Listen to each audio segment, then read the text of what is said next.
Ready to begin.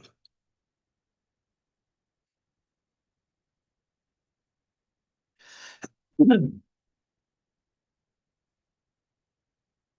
Erev Shabbos, everybody. Rabbi Gershon Afton here, Cincinnati, Ohio. Welcome back once again to the weekly shir in Pirkei Avos. This week, Erev Shabbos Kodesh, Parshas Baloischa Tovshin Pei. We are going to be learning the second Perek, the second chapter of Pirkei Avos, for the second cycle of this year. And we are going to be focusing our attention on the fourth Mishnah, Mishnah Daled. Start off by saying that the shir is l'schus to all the Yidden, soldiers, everyone in Eretz HaKodesh, Eretz Asher Eini Hashem Elokecha Ba, Mereishis Hashana Vad Achris Shana, Hashem should send His open and revealed protection, and everyone should have Sholem V'Shalva, and Utzu Eitza V'Sufar, Dabru Dover V'Layokum, Ki Imanu Keil, the Eibishter was with Bnei Yisrael, Shomer Yisrael, and only peace, protection, and brachos, Yeshuas for everybody. So this week, we are going to be learning a Mishnah in Perek Beis, the fourth Mishnah. The fourth Mishnah is actually said by Hillel. Hillel here is referring to Hillel Azoken, Hillel the elder, the oldest Hillel, the most famous Hillel. And as a matter of fact, Hillel of our Mishnah is the Talmid, the student of Shmaya and Avtalyon, who we learned about in the previous year last week, and they continue the lessons that are taught by their holy teacher Shmaya and Avtalyon. So we see the Mishnah says, Hillel says, don't separate from the tzibur, don't trust yourself till the day pass away, don't judge a friend till you reach his place. Now, all of these statements can be analyzed, discussed, and really verbringed about and brought into Avodas Hashem. We are going to focus on the next statement, and that he says, Val toimar davar, literally translated, do not say something, she'i efsher lishmoya, that it's impossible to be heard, shesoifai lihishama, because it will end up being heard.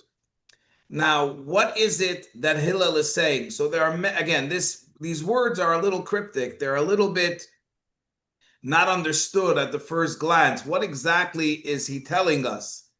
And the Mefarshim, they give various explanations that we're going to be talking about in today's shir. And we'll start with the most basic pshat.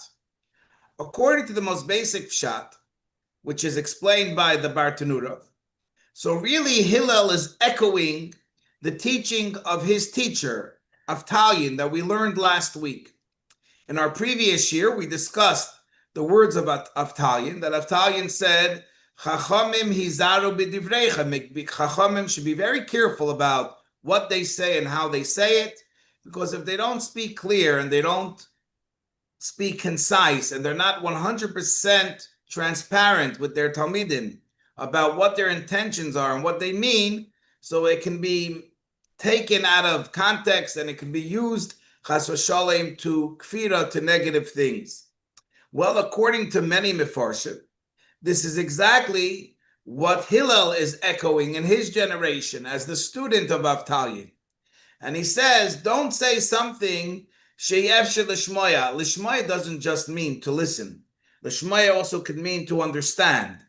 Don't say something which is not easily understood, shesoifai lihishama, because what's going to happen is, and you're going to tell yourself like this, that I'm going to say it in a remez now, in a little bit of a hint.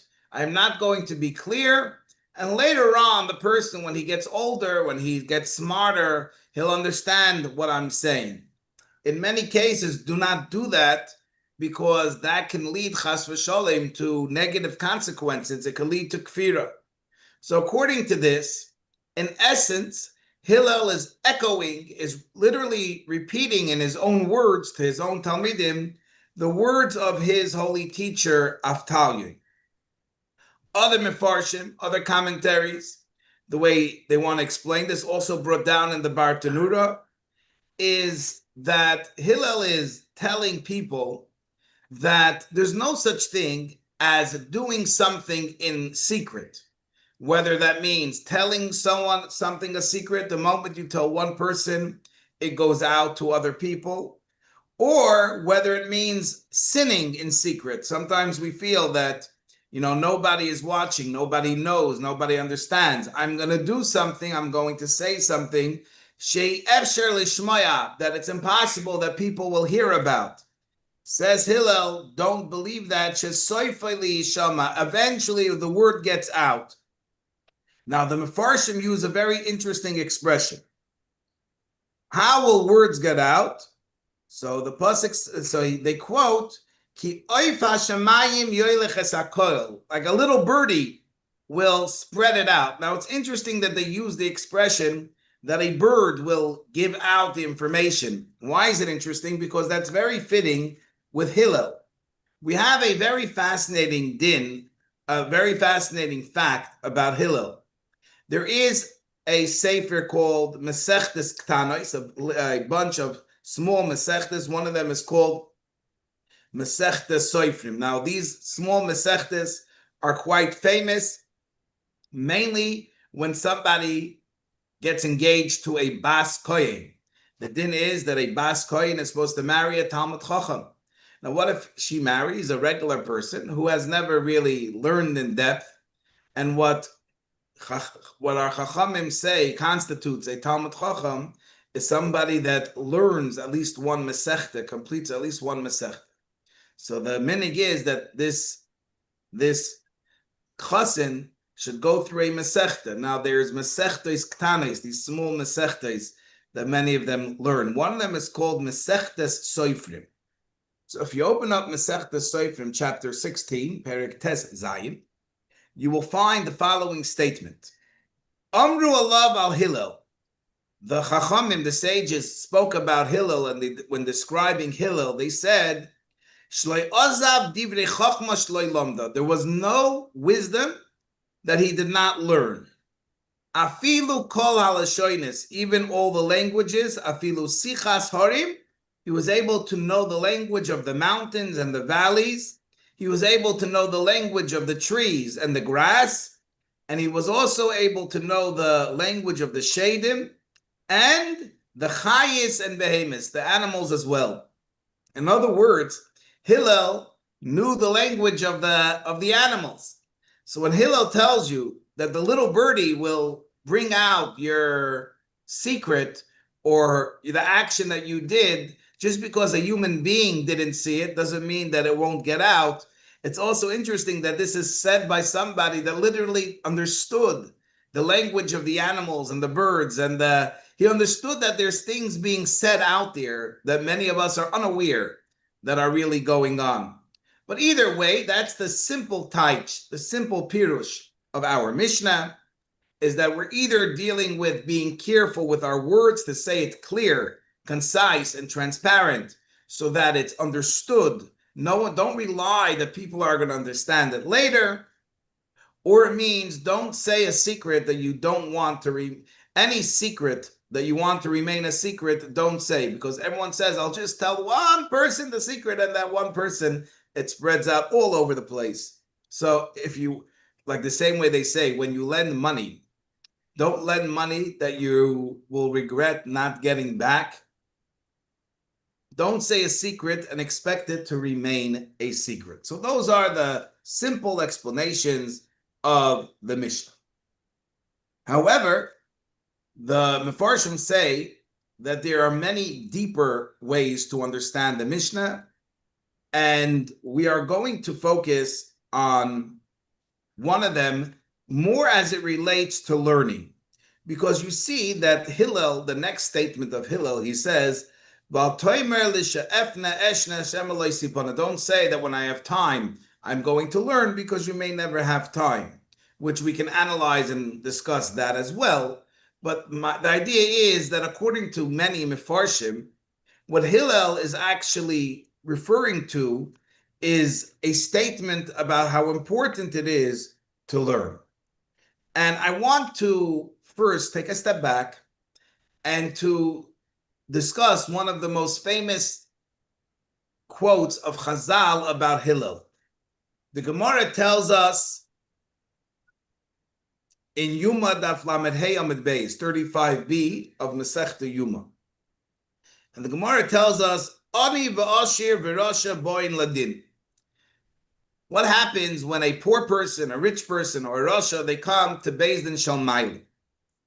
La'ani oimrim loy. So they turn to the poor person and they say, Mipnei ma lo yasakta b'Torah. Why did you not learn Torah? So he says, what do you mean? Why didn't I learn Torah? I was poor. I had to support my family. I didn't have time to learn. I push it. If the Eibishter would have given me a little bit more money, if the Eibishter would have helped me with my parnasa, I would have learned Torah gladly. But being that I was not given that in this world, so therefore my time, effort, energy, and money went into supporting my family. Seemingly, it's a very, very good response to why you didn't learn Torah. So the Gemara says that the Beis Din Shel Maila is going to turn to this person and say, Klum ani hayisa yoiser mi Hillel? Are you any more poor than Hillel was? We know that Hillel was Moiser Nefesh, and he literally froze on top of the roof of the Beis HaMedrash because he couldn't afford to go in. And nevertheless, Hillel learned Torah. And therefore, the Gemara says, Hillel nechayev es ha'aniyim. Hillel basically is going to be used out to make chayav, to bring, to basically that their excuse is going to be taken away. He set a new standard by which all other aniyim, all other poor people, will now lose their excuse. They can no longer say that the reason they didn't learn Torah was because they were poor, because we will pull out the Hillel card and say, excuse me, I'm sorry, you weren't poorer than Hillel. Hillel figured out a way to learn Torah. You also have to figure out a way to learn Torah. This is what the Gemara says. Now, ani, when we refer to an ani, most times we refer to someone that is begashmi, is poor. Someone doesn't have money. That's how we usually reference money. Poor. Ani means money. You don't have money, and that's the literal taich of the Gemara and Yuma. However, Chazal tell us that there is another definition of money, and that is ein ani ela bedas. That a real poor person is bedas, is in cup. Now, just on a very basic level to understand what that means, I personally know people, and I'm sure my very, very loyal and brilliant audience know people as well. They can know rich people, but they're really poor. They have everything they need, but they walk around so worried. They don't even enjoy the brachas that they have. They have a very poor mindset, klein kepeldik. They seem to have the brachas, but they don't appreciate anything. They're poor. Then you have someone that has very little money, but he's a usher. Ezu usher sameach bechelkoi, because in his das, he's a usher. He's living rich in hashkafa. He's free. He's open. So rich and poor is not always in the bank account and the pocketbook. Rich and poor many times is in cup, bedas, and how we view life, how we view ourselves, how we view the brachas that Hashem gives us, and the tremendous chusim that we have. So, what happens if someone is an ani vidas, which means not only does he claim kepeldik, somebody that feels that he can't learn, somebody that feels that he can't learn. He wasn't blessed with the right cup. He wasn't blessed with the right talents. He wasn't blessed with the right ability to learn. So Hillel says, the same Hillel that makes sure that a poor person, begashmias, has no excuse not to learn, the same is true with someone that complains that he's an ani bedas. And according to this, the Mefarshim say that what Hillel is saying is, Al toimar davar shi efsher lishmoya. Don't ever say that this learning, I will never understand. If you work hard, if you put yourself to it, if you invest your koyach, if you invest your energy, you will eventually understand. We all know the famous Maimer Chazal. Now, why is it so famous? It's famous because it's a Gemara that the Rebbe made part of the Yud-based Psukim Umaymor Azal. The Lubavitch Rebbe instituted that every child, and really obviously every adult, should memorize certain parts of Torah, Gemara, Tanya by heart, not just random ideas, but 12 foundations of hashkafa that are needed to protect ourselves and to be successful in our generation. Kids that are instilled with these values and these worldviews. And again, it's not just important to know the words, but also to know what they mean. If you don't know what they mean, you can't live by those values. It's obviously important to know words of Torah, but more, and the real intent was that we should actually understand and live by the morals, values, and worldview that these Maimorei Chazal and Psukim teach us.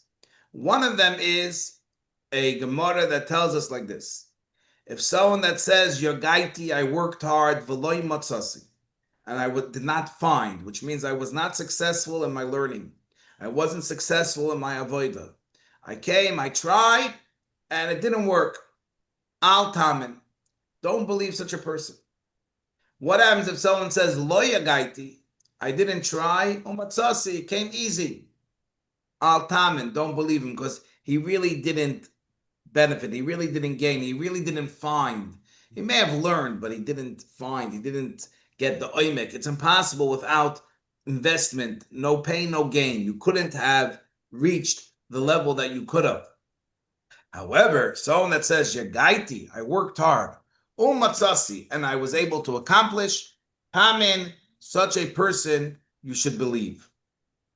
And I want to tell you that I was Zoichem myself on Chanukah Tov Shinun Aleph. Everybody knows that in the later years, the Rebbe made Chanukah Live, a video where we would go out to the whole world and lighting the menorahs all over. And it would be a children's rally. And the children would start off with children saying the psukim. I myself was zoiche to be chosen to say the pasuk Yogaiti in front of the Rebbe. So this is a pasuk that's very, very near and dear to my heart. Every time I feel like, something's not going right, I say, Gershon, you just aren't investing enough. Because Yogaiti umatzasi tamin. And if you say Yogaiti v'loy matzasi, it's al tamin. But really, this is the oimik of what Hillel is telling us. Never say that it's impossible. The same way you can't say because I am poor, I can't learn if I have poor in my wallet. I can't say that if I'm poor in my cup. It just means that you have to work harder. Al toimar davar shi efshir lishmoya. Never approach a piece of Torah and say that it's impossible for me to understand. Why? If you work hard, if you gaita, if you invest, and you put your mind to it, you put your heart to it, you put your koyach to it, matzasi, you will be successful. And therefore, Hillel does not, even though Hillel was always judged people favorably and he was so nice, when it comes to learning Torah, he doesn't let anyone off the hook. Not if you're physically poor, and not if you are psychologically poor or intellectually poor. But now I want to go to a new level, a higher level, a deeper level of understanding this Mishnah. And that is that Hillel, if you want to look back at one of the great things about Hillel, Hillel was the father of the Kiruv movement. Hillel was the founder of the Kiruv movement, the whole Kiruv, what we call Kiruv movement, and I say that carefully because we know that the Lubavitch Rebbe was not excited about the words Kiruv. Kiruv, people would come to the Rebbe and say that they are involved in Kiruv Rechoikim, bringing close those which are far. And the Rebbe didn't like that because he said there's no Jew that's far. He's just not in touch with his neshama. But for the sake of understanding, so we're talking about Kiruv. Why is Hillel the father of the Kiruv movement? Because we have in the first Perek of Pirkei Avos, the Perek says, Hillel says, Oyev Shalem, love peace, V'roidev Shalem, chase after peace. Oyev Esabrias, love each person, even if they don't seem to have any spiritual qualities. They are just briyos, they're just human beings created by Hashem. Umekarvan la Torah, and work hard to be mekarev these people to Torah, to learning Torah, following the derech HaTorah, and connecting to Hashem. So Hillel was really, he was preaching, and he's laying the groundwork for Kiruv to being mekarev Yidden. Now, it's inspiring to tell someone to go be mekarev. But when you actually start doing Kiruv, when you actually start reaching out to people, it can be very, very deflating. Why could it be deflating? It could be deflating because you approach someone and say, I want to share with you the Torah. I want to give you a chance to do a mitzvah. And they say, well, stay away from me. I don't want to talk to you. Please, why are you bothering me? Never come back to me. I don't want to hear from you. And you're like, oh boy, here you have all that energy. Here you have all that excitement. And boom, it doesn't work. So Hillel not only is the father of Kiruv and the inspirer of Kiruv, Hillel is teaching us here a tremendous lesson about Kiruv. To appreciate this lesson, we have to learn a Rambam together. A very, very, very famous Rambam. The Rambam is in Hilchos Gerushin, the laws of divorce, the second Perek, the 20th halacha. And the Rambam is referring to somebody that unfortunately refuses to give a get. He refuses to give a divorce to his wife. Now that creates a terrible, terrible circumstance known as the Aguna files, Lo Yaleinu. A woman without a get who's married can now no longer marry somebody else, and she's sort of trapped. She's stuck with this person who's withholding the get, and she can't go on with her life. She can't even consider marrying somebody else. Now, what happens if we know that the person is withholding the get because the get has to be willingly given by the husband? He has to say, Roitzani, he has to agree to give it. So the Rambam says, and I'm not talking about how it's done legally, Bizman Hazeh, in our time, so you have to just take it as it is. I'm not advocating violence, chas v'shalom. The Rambam says that in certain circumstances, they could beat up the husband until he screams out, Roitzani, that I want. Now, this is a very, very fascinating halacha because it's obvious that he doesn't want. Because if he wants, then you wouldn't have to beat him up for him to say it. So are we joking? Are we like the Russian KGB where they got a confession out of a prisoner by beating them up? That seems to be a very non-Torah approach. So the Rambam says like this.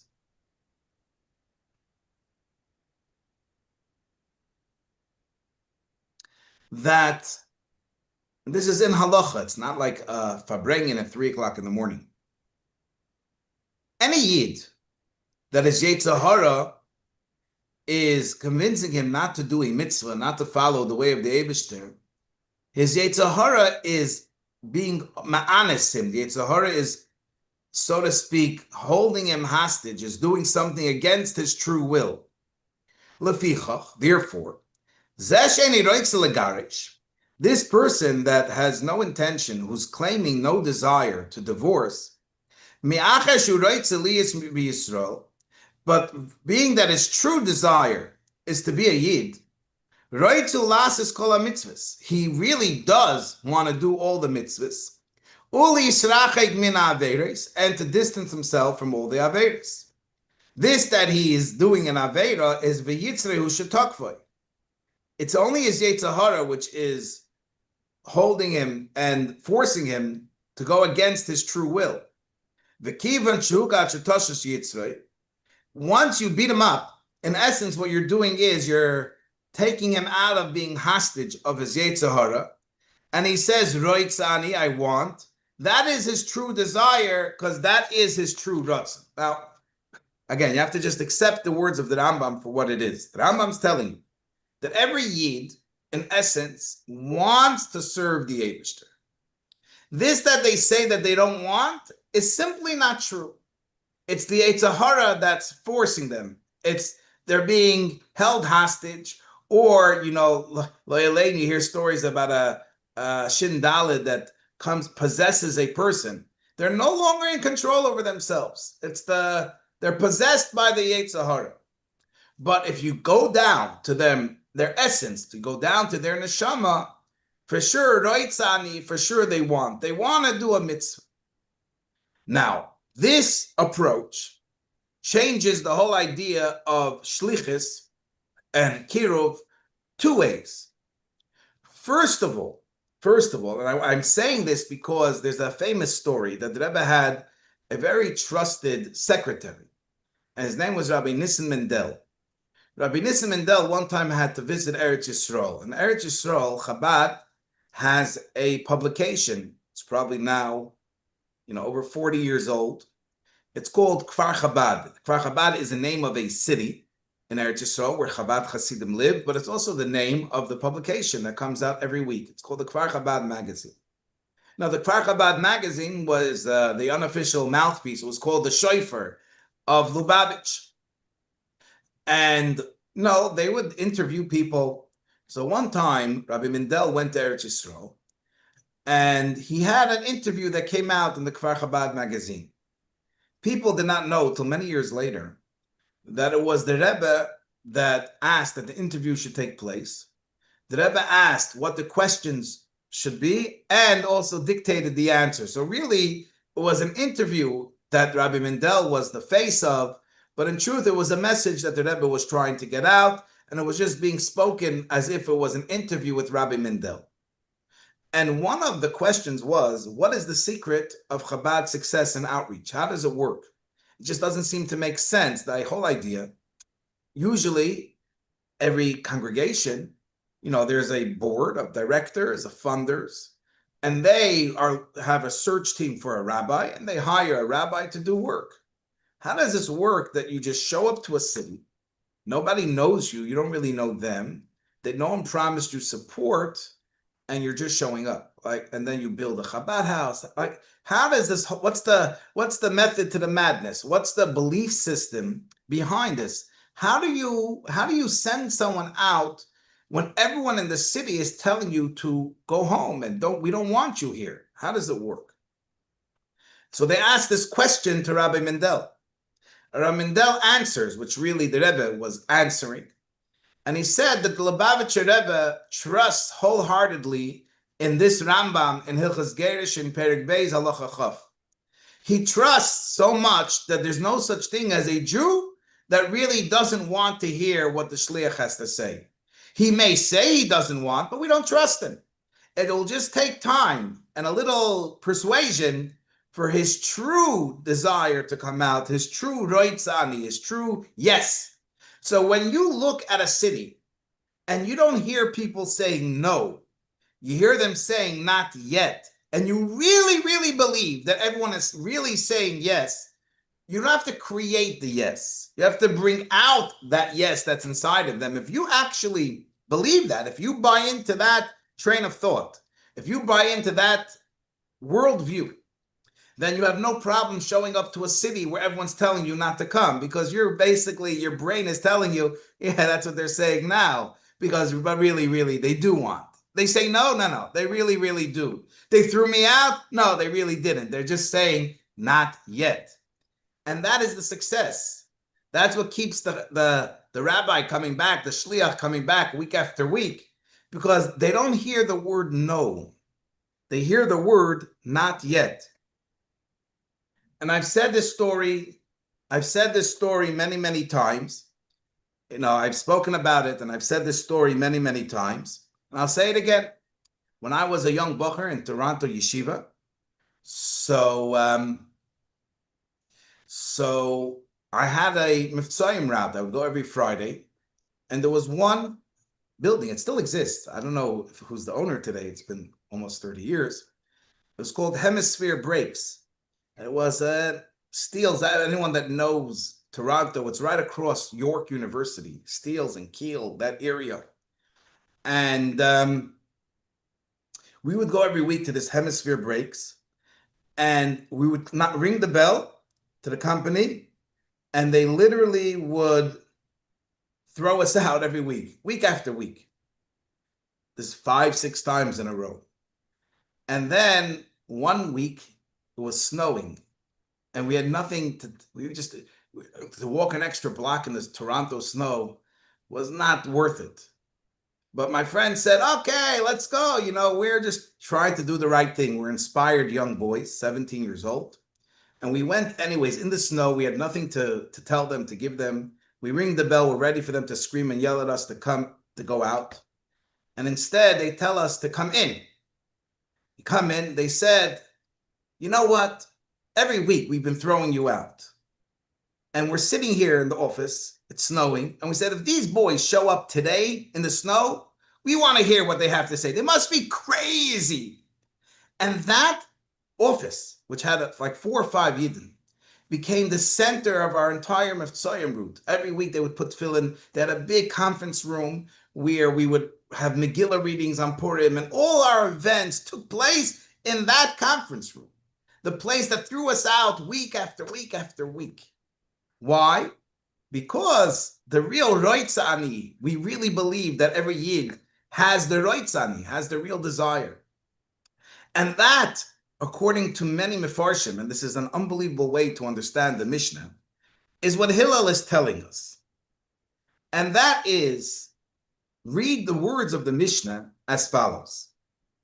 Val toimer davar shi efsher lishmoy.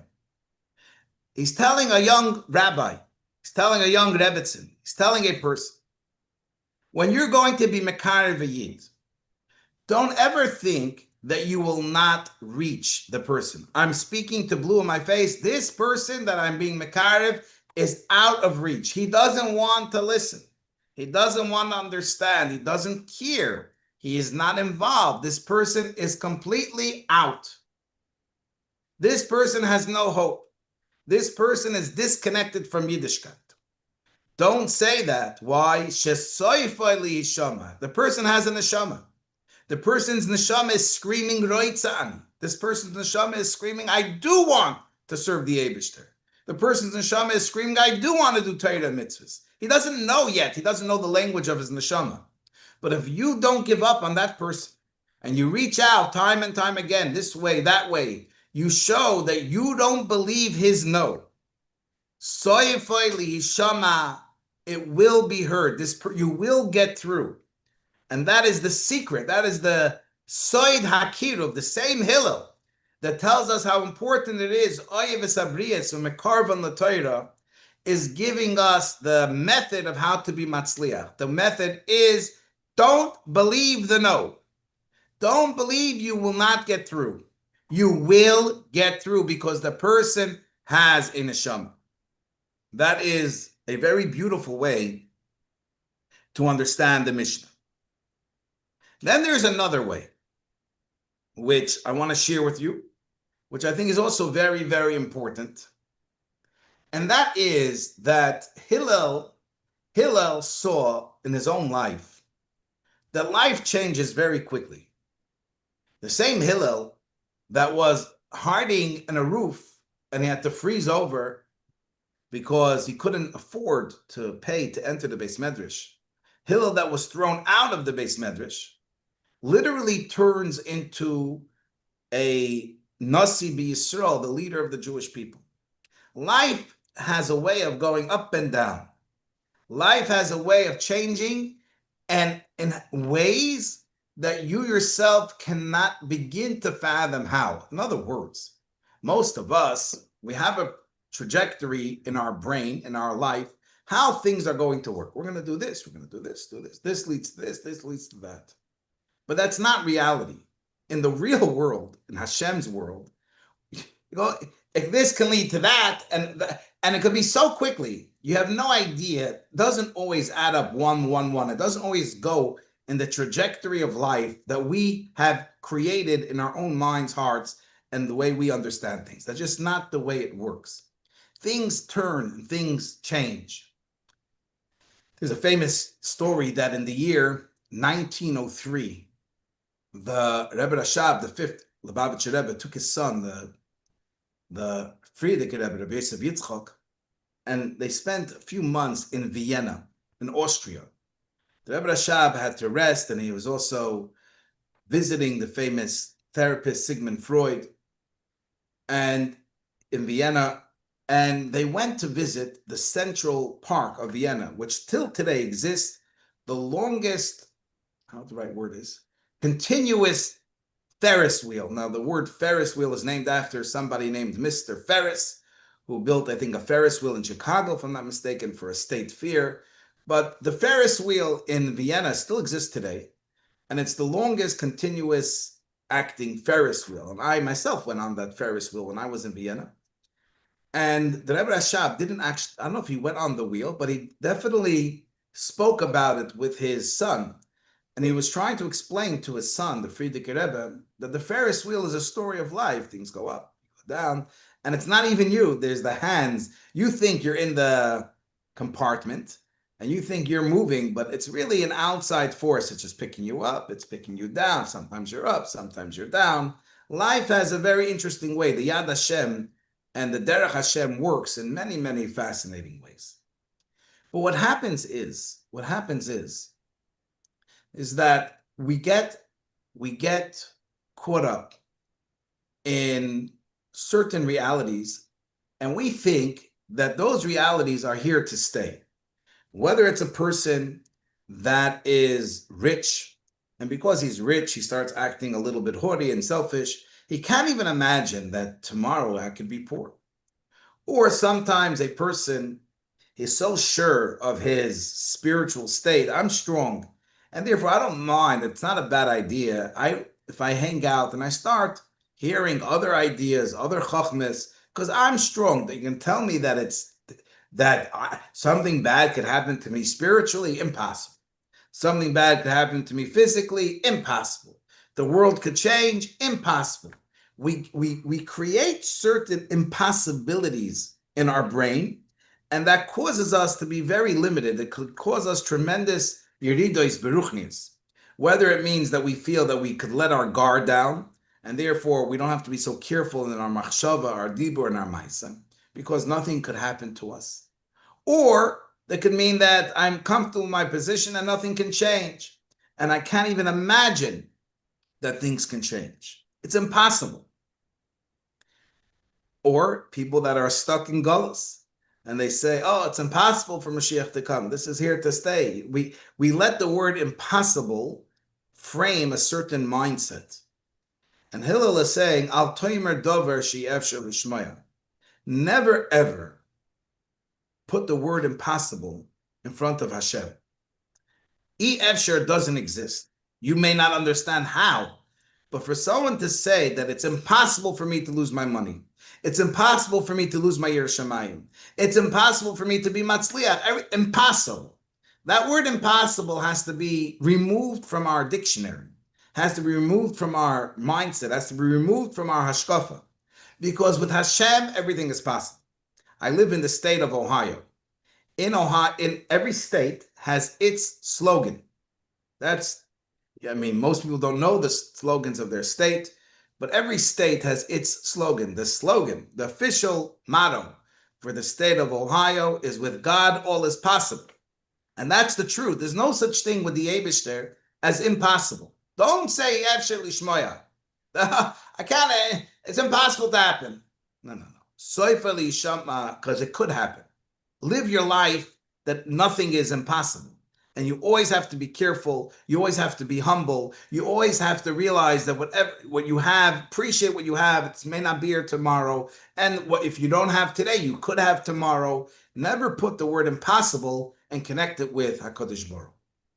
But I want to finish off with a hergish, with a feeling. I didn't see it in Svarim, but I want to share with you, especially that we want to connect everything to our avodah to bring Moshiach. And that is that there is a famous Hayoim Yoim. Hayoim Yoim is a book, sefer, that the Rebbe compiled before he became Rebbe from the sichos and letters of the Frierdiker Rebbe. And there's for every single day a dose of Hasidic inspiration. It's recommended learning for everybody. The Hayoim Yoim, day to day. So the Hayoim Yoim of Shushan Purim Koton, Tesvav Adar Aleph, reads as follows. If La'asad Love a state regarding Mashiach, it says that the stones are going to scream out from the wall. Now the stones, the doimim, the inanimate objects, are quiet. You step on the stones and they're quiet. There's going to come a time, and the revelation in the time of Mashiach, when the stones are going to start talking, and they're going to start repeating, and they're going to demand, if you walked on the stones, walked on the street, and you weren't speaking words of Torah, for vasat man of im getrogen, why were you trotten? Why were you walking on me? Why are you better than me? The erd was mentretafir, says the Rebbe, the earth that you are walking on is waiting thousands of years from Sheish Yeshimei Bereshis. And many animals walk on this land till a Yid walks on it, two Yidin, and they speak Divrei Torah. And if not, the earth wants to scream out, Du bist doch euch wie a behema. You're also acting like an animal. In other words, right now, the walls of our home, the streets, the pavement are quiet. But there's going to come a time when they're going to start talking. The Gemara tells us that the walls of our home will give edus on our actions when we come to Olam Ha'emes, to the Beis Din Shel Maila. They'll tell the Beis Din Shel Maila how we acted, tznius or other things in our own home. The walls will talk. And the same thing is true that the streets will talk, the stones will talk. Don't think that it's not going to happen. Mashiach will come and the streets are going to ask us, were you acting like a human when you walked on me? Were you thinking Divrei Torah that gives you the right to step on me, to use me? But if you weren't thinking or speaking Divrei Torah, how to help another Yid, or involved in Avodas Hashem, so you're just like an animal. What right do you have to step on me? And maybe that can be hinted in the words of Hillel. Don't say, a person should not say, that what I'm doing and that nobody will hear the words from the ground. The earth will remain silent forever. Soifali Yishama. When Mashiach comes, we're going to hear all the testimony from the walls and from the ground. And therefore, knowing that they're going to be talking, knowing that we're going to hear them, should inspire us to make sure that every action, every time we walk, every time we interact, should be with a tachlis, with a purpose of learning Torah, kiyum mitzvahs, helping another Yid, and making the world ready for Kabbalas Pnei Mashiach Tzidkenu. I want to wish everybody a wonderful Shabbos. And again, if you have any questions, now is the time to ask. Thank you for your time. Thank you for the shir. Beautiful shir. So interesting. You're very Should give Soros Tovas. Amen. Thank you. Thank you. Yashakayach, good Shabbos, everybody.